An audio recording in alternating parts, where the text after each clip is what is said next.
আল্লাহ বললাম আমি তিনটা জিনিসকে ভালোবাসি, মানুষ তিনটা জিনিসকে ভালোবাসে না। এটা কি ভালো কাজ?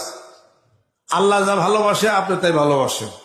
আল্লাহ বলেন আমি কন্যা সন্তানকে ভালোবাসি। এর শব্দ হচ্ছে কোরআনের কারিমের মধ্যে ওয়ালাইসা যাকারু কাল উনসা, এমন কন্যা সন্তান দেব যার মোকাবেলা প্রতিদ্বন্দ্বিতায় কোনো পুত্র সন্তান হতে পারে না। মরিয়ম আলাইহিস সালাতু ওয়াস সালাম, মরিয়ম আলাইহিস সালাতু ওয়াস সালাম, কথা ঠিক কিনা? বিবি মরিয়ম, তার সমকক্ষ কোন নারী আছে?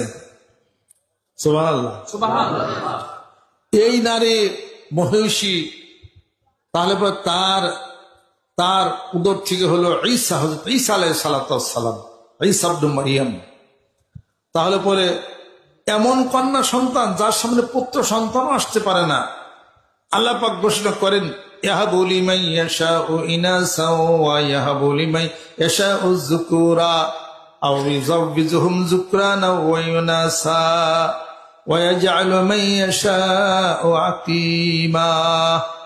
আল্লাহ পাক বলেন আমি যাকে ইচ্ছা করি কন্যা সন্তান দেই, যাকে ইচ্ছা করি পুত্র সন্তান দেই, যাকে ইচ্ছা করি কন্যাও দেই না পুত্র দেই না, যাকে ইচ্ছা করি কন্যা পুত্র দুটেই আমি দেই।